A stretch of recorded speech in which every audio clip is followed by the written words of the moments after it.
Alors la semaine dernière, j'étais en Autriche pour faire du ski pendant quelques jours avec un lecteur du blog, Tommy. En fait, Tommy m'a posé une question, il m'a dit comment est-ce que je gagne de l'argent avec mon blog? En fait, la réponse est très simple. Quand vous avez un blog, effectivement, vous avez pas mal de possibilités différentes pour rentabiliser votre blog. En fait, il y a 3 grandes manières de gagner de l'argent avec un blog.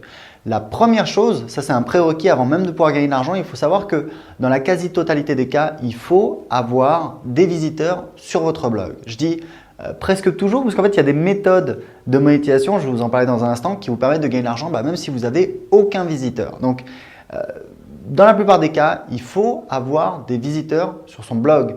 En fait, la première manière de gagner de l'argent avec un blog, c'est ce qu'on appelle la publicité. En fait, dans ce modèle-là, on ne va pas vendre directement aux visiteurs de son blog. Par contre, on va vendre l'audience de son blog à des annonceurs. C'est-à-dire qu'en fait, il y a par exemple des sociétés qui veulent communiquer sur leurs produits ou leurs services. Ça peut être Coca-Cola par exemple.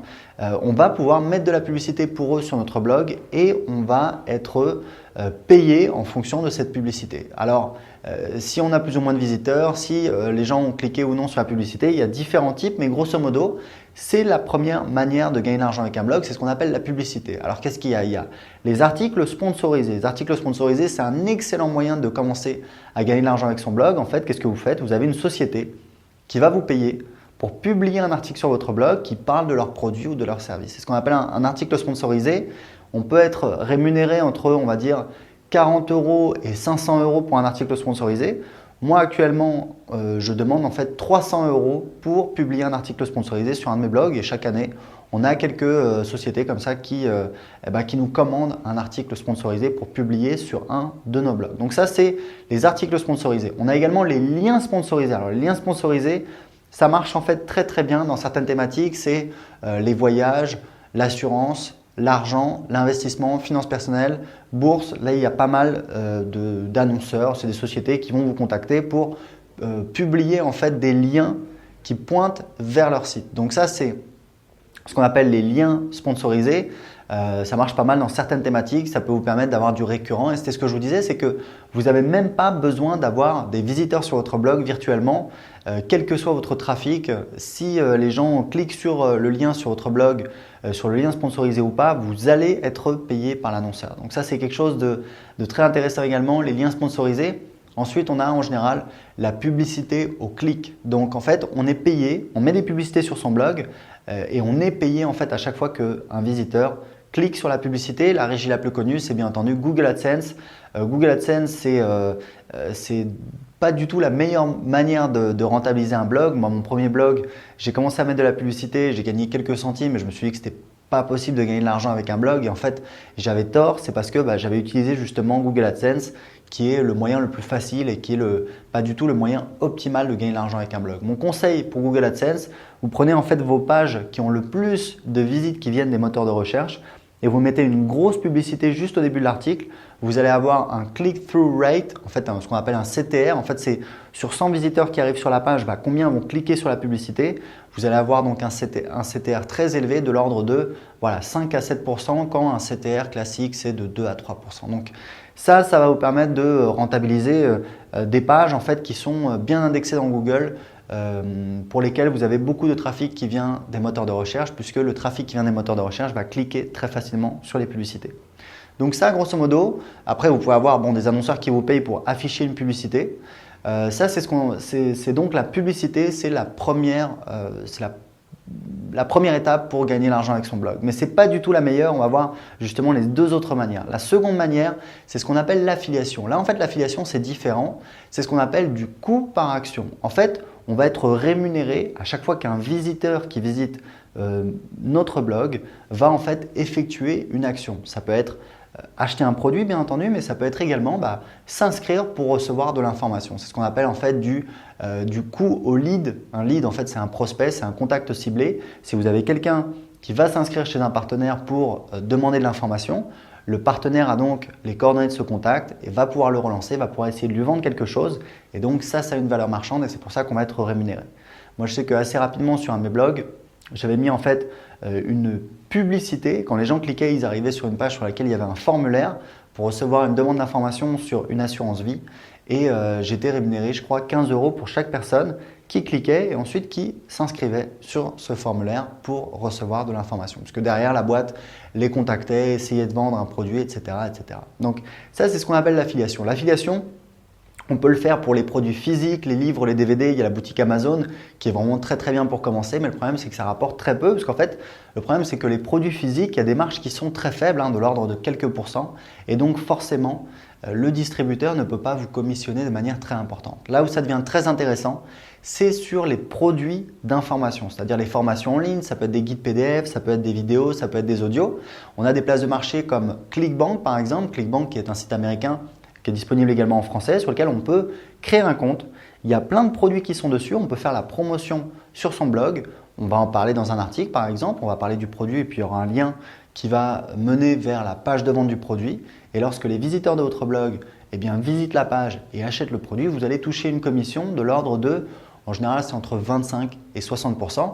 C'est beaucoup plus élevé que pour les produits physiques parce qu'il s'agit de produits numériques pour lesquels il y a des coûts très faibles en fait et ça va permettre aux vendeurs de vous commissionner de manière beaucoup plus importante. Donc l'affiliation, c'est vraiment la deuxième étape pour rentabiliser son blog et ça, c'est déjà beaucoup plus puissant. Moi, je sais que chaque année, je génère quelques dizaines de milliers d'euros de commissions d'affiliation parce que justement, j'utilise l'arme absolue du blogueur qui est en fait la newsletter. En fait, j'ai des listes thématiques de gens qui sont intéressés par telle thématique. Par exemple, moi j'ai des listes sur le web marketing, sur comment apprendre l'anglais, sur le développement personnel.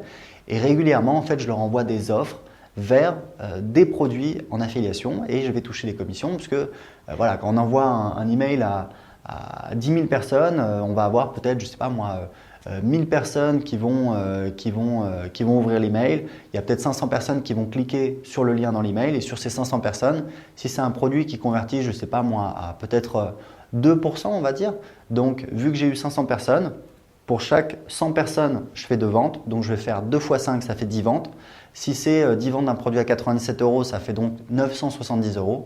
Et si je touche une commission de 40%, je vais toucher à peu près 400 €. Donc, si vous voulez, une fois que vous avez commencé à avoir un certain volume, vous allez commencer à calculer un petit peu les métriques, c'est-à-dire combien vous gagnez pour chaque abonné sur votre liste, combien vous gagnez pour chaque clic, pour chaque personne qui a cliqué, qui est allé voir la page de vente. Donc voilà, vous avez des métriques comme ça. En tout cas, l'affiliation, c'est vraiment pour passer à l'étape supérieure. Et pour ça, c'est vraiment indispensable d'avoir une liste d'emails, ce qu'on appelle une newsletter ou une liste de diffusion, parce que c'est comme ça qu'on va pouvoir contacter les gens, qu'on va pouvoir les relancer et qu'on va avoir le plus de retours. Une fois qu'on a bien exploré la publicité et ensuite l'affiliation, en fait, la troisième étape, c'est vraiment le graal de la monétisation d'un blog, c'est ce qu'on appelle la création de produits. C'est vraiment une démarche différente, mais c'est beaucoup plus puissant et ça va pouvoir permettre de gagner beaucoup plus. Parce qu'en fait, on ne dépend pas d'un partenaire qui va créer des produits. Alors, c'est sûr que c'est du travail, il faut s'y mettre, mais d'une part, c'est passionnant, vous allez apprendre plein de choses sur vos visiteurs et vous allez pouvoir gagner beaucoup plus avec votre blog. En fait, c'est quoi? L'idée, c'est qu'on va créer un produit. Et comment on crée un produit? Ou plutôt, comment on vend un produit? Pour vendre un produit, il ne faut pas partir d'un produit, il faut partir en fait d'un groupe de personnes. Et typiquement, ça va être justement les gens qui sont sur votre liste. Et pour savoir ce qu'ils veulent, vous allez en fait faire un sondage, vous allez en fait leur demander quelle est leur plus grosse difficulté et vous allez ensuite créer un produit qui répond parfaitement à leurs attentes. Alors si vous n'avez pas l'expertise, vous allez pouvoir aller voir peut-être des experts, les interviewer, créer le produit avec eux, etc., etc. Vous pouvez vous former, vous pouvez lire plein de livres, assister à des séminaires. C'est un petit peu de boulot, mais le résultat en vaut vraiment la chandelle, puisqu'en fait, dans ce cas-là, vous allez garder 100% justement des revenus de la vente. Alors imaginez, si vous créez une petite formation audio d'1 heure, 2 heures, 3 heures, vous allez pouvoir vendre 97 €. Et à chaque fois que vous allez faire une vente, vous allez pouvoir encaisser 97 €. Donc, vous allez avoir peut-être 3% de frais si vous utilisez PayPal pour encaisser l'argent. PayPal, c'est ce que je recommande pour commencer. Mais donc, au final, vous allez vous retrouver avec 95 € tombés dans votre poche. Donc ça, c'est absolument phénoménal puisque si vous voulez gagner 95 € avec la publicité Google AdSense, pour reprendre l'exemple qu'on avait au départ, ça va vous demander énormément de trafic, énormément de visiteurs, énormément de clics.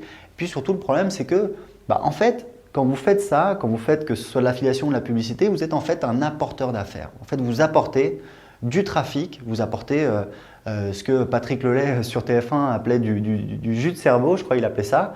En fait, vous allez vendre en fait, l'attention de personnes qui sont potentiellement intéressées par le produit. Le problème, c'est que si vous faites ça, vous faites un petit peu le plus difficile, c'est-à-dire que vous allez faire tout ce travail d'aller créer du contenu, attirer des visiteurs, les faire s'inscrire sur votre newsletter et ce n'est pas vous qui allez forcément à la fin gagner la plus grosse part du gâteau. Sans compter que quand vous avez en fait quelqu'un qui a déjà acheté un produit, cette personne-là, il est beaucoup plus facile de lui vendre un second, un troisième, un quatrième produit, etc., etc. Donc en fait, si vous vous en tenez uniquement à la publicité, vous perdez une grosse partie du potentiel que peut générer votre blog. Et typiquement, ce que je vous recommande de faire, c'est quand vous avez des publicités qui marchent bien, c'est d'aller voir les offres qui sont derrière et de proposer, de créer des produits équivalents. Alors, dans l'exemple de l'assurance vie que je vous ai dit tout à l'heure, l'assurance vie, voilà, on ne peut pas proposer une assurance vie, mais on peut peut-être proposer un guide justement pour investir dans l'assurance vie,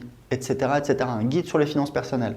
Et encore une fois, un sondage, ça va être vraiment la méthode qui va vous permettre de savoir exactement ce dont ont besoin les gens qui sont sur votre liste. Et vous allez même découvrir, c'est eux en fait qui vont vous dire, vous allez découvrir les mots qu'ils utilisent, vous allez pouvoir reprendre ces expressions sur vos pages de vente. Donc voilà, c'est un investissement, c'est du travail, mais véritablement le jeu en vaut la chandelle. Il y a des gens qui gagnent énormément d'argent dans l'affiliation. Je pense que voilà, il y a des gens qui gagnent très très bien. Mais moi, je pense que c'est un métier en fait ingrat puisque voilà, on fait tout le travail difficile d'aller chercher les clients et c'est le vendeur quelque part qui va bénéficier sur le long terme de ce travail. Parce que comme je vous ai dit, quand vous avez un client, vous pouvez lui vendre encore et encore des produits. Pour vous donner un exemple, moi sur ma liste, sur mes listes marketing, on va dire, donc les gens qui sont intéressés pour comment créer un business sur Internet, comment gagner de l'argent sur Internet, au jour d'aujourd'hui, j'ai 36 000 personnes. Parmi ces 36 000 personnes, il y a 2 000 personnes qui sont clients, c'est-à-dire qui ont déjà acheté un produit, et il y a 34 000 personnes qui n'ont jamais acheté de produit chez moi. Il y a quelques semaines, j'ai fait le lancement d'une petite formation et en fait, je me suis amusé, j'ai envoyé les emails sur les listes clients et sur les listes non clients de manière séparée et ça m'a permis de traquer combien j'avais eu de clics à chaque fois et combien j'avais fait de ventes. Et ce qui est vraiment impressionnant, c'est qu'en fait, je me suis aperçu que mes 2000 clients et mes 34 000 non clients, j'avais fait exactement le même nombre de ventes de chaque côté. Ça veut dire qu'en fait, ma liste de 2000 clients, elle vaut la même chose que ma liste de 34 000 personnes qui ne sont pas clients. Donc, vous voyez à quel point le fait d'avoir une liste client, de maintenir une liste client, de créer la relation, de la renforcer, ça a beaucoup de valeur puisque vous avez en fait des contacts qualifiés, ces fameux clients, qui ont une valeur 17 fois plus élevée dans mon cas que des non-clients. On parle souvent de 10 fois plus élevé. Moi, dans mon cas, mon test, c'était 17 fois plus élevé. Donc, vous voyez à quel point une liste de clients, ça a une valeur puisque ce sont des gens en fait, qui me font confiance, qui me connaissent, qui ont déjà acheté mon produit et qui vont pouvoir m'acheter des produits encore et encore. Voilà, donc vous avez un bon panorama de comment on peut rentabiliser un blog. Si vous avez des questions, posez-les en dessous de cette vidéo. En attendant, je vous donne rendez-vous à très bientôt pour plus de conseils en vidéo. À très bientôt.